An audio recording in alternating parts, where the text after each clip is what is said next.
Hey Flosstube, I'm Michelle from Michelle's Romantic Tangle, and I literally just finished a pyramid of skulls. I am so deeply in love with this. I have had a few people ask me how I remove the grid lines after I am done stitching, so I thought before I pull them out without thinking of it, I would film a quick video and show you how I do that. This is Pyramid of Skulls, a pattern by the Art of Cross Stitch on Etsy. I stitched it on 14 count Aida with 2 strands of DMC. And if you look at this picture, you can see the grid lines are only barely visible through the stitching in a couple of spots. I could actually leave this grid line there and it would be just fine, but I'm going to go ahead and remove it tonight for the sake of this video to show you how it's done. I'm going to start by up here. These are just kind of loops where I carried across the grid lines. There are a few spots here where I knotted the thread while I was creating the grid lines, and I'm going to take my embroidery scissors and I am just going to carefully, without cutting my fabric, snip those so that I have loose threads to pull.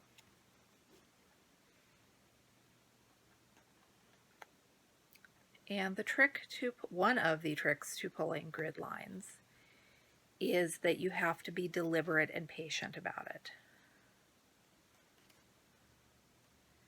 Take your time, be slow and steady.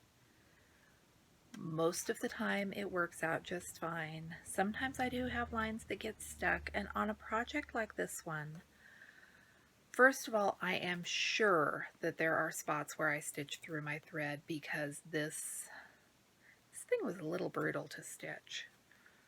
It has so much confetti and so many colors, and I love it dearly, but it was a challenge.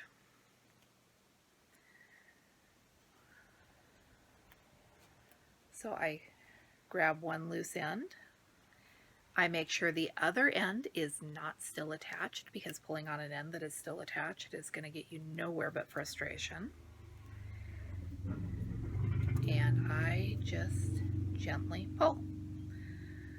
I have a set of hemostats from Harbor Freight. I could not tell you where, for the life of me, where they are. I have a set of tweezers.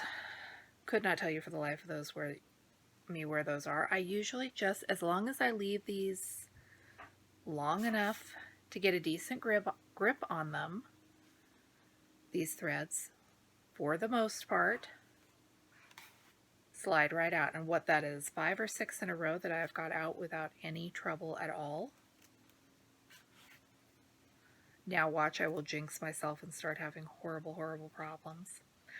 I might not have said in my gridding video, and if I did not say, I apologize, you do need to leave a good 1.5 to 2 inches to get a grip on.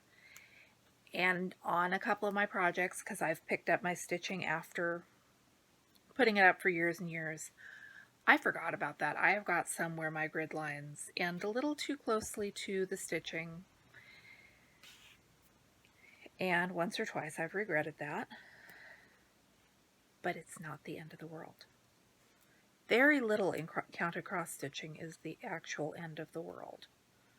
Haven't found anything yet that is. Okay, this one is sticking a bit. So I'm going to slow down. I'm going to pull it so that my thread is close to the edge of the stitches and I can get the best grip I possibly can. I'm going to wrap it around a fingertip, and it snapped. Oops. Somewhere in there is the end of my thread, and I dare you to find it. I might look later and see if I can find it, but on this project you are not going to be able to see these lines.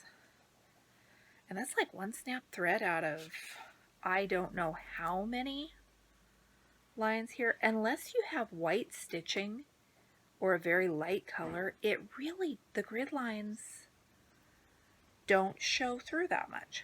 Don't do them in fluorescent orange. Don't do them in a color that will be horribly obvious if you can't get them all out, because that's living dangerously. There, I've got all the vertical ones out, and there is You could almost see one there on the piece of paper, but it is gone because I pulled that line. And like I said, you're just slow and careful. It's when I get in a hurry or when I get frustrated that things don't go as smoothly. I think every one of these has a knot. What was I? Oh, because they're longer and I was starting new threads for each of them, I guess. And there's another one. It's hard to get a good grip on these and pull them while I'm also trying to hold it up in front of the camera, so bear with me. Okay, this one is, no, there we go.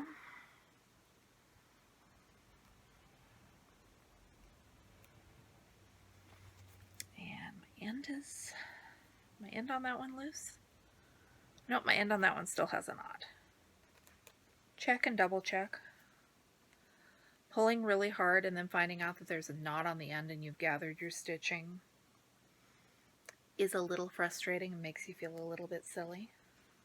Again, like I said, none of this is the end of the world. Cannot get a grip on this one. There we go. If I lay it on a flat surface to pull the threads, it actually comes loose much better than trying to hold it up and do it in midair. I did not know that till I decided to do this video tonight. And I would not be holding it up in midair if I wasn't filming this video right now. So live and learn or something. Is that all of them? Nope, I think I got 2 more.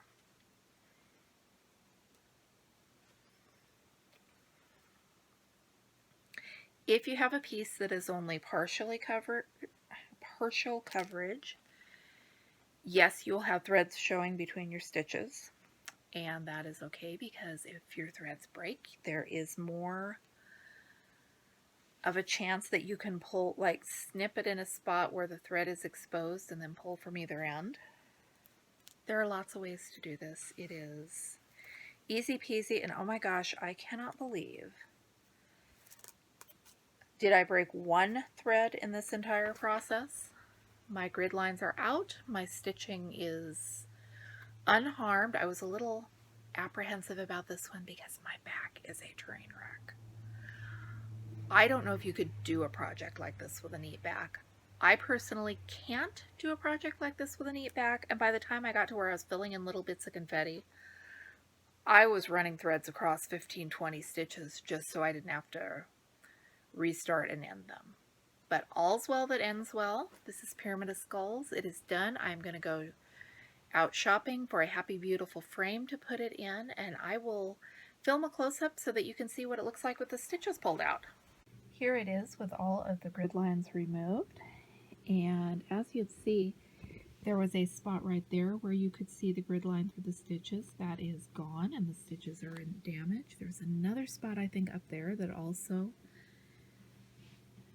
I'm really happy with the way this came out, and honestly I'm surprised because I thought I had pierced the thread probably more than once. Somewhere in here is where that thread broke, and I cannot find it. I did find one spot there where I missed a stitch, but oh darn, 2 spots where I missed a stitch. Full coverage cross stitch, a great way to find the spots. Dang it, is that a 3rd one? Nope, that's a half stitch instead of a full stitch. Super bonus tip, you can find your missing stitches by filming it and getting a close-up with your camera. I'm going to go fix those as soon as I'm done with that, and I'm going to be thankful that I found them before I had it framed on my wall and before I put away the pattern and the floss back into my stash. Thanks so much for watching. If there is anything that I didn't answer in your questions about gridding and removing it, please let me know. I just use essential quilting cotton from Connecting Threads because that's what I already have for my quilting. Good quality cotton quilting thread seems to work well for me. I know other people advise against it, but I've gridded oodles of projects and not had any catastrophes yet. Thanks for watching. I'm Michelle with Michelle's Romantic Tangle, and I'll be back with you again very soon.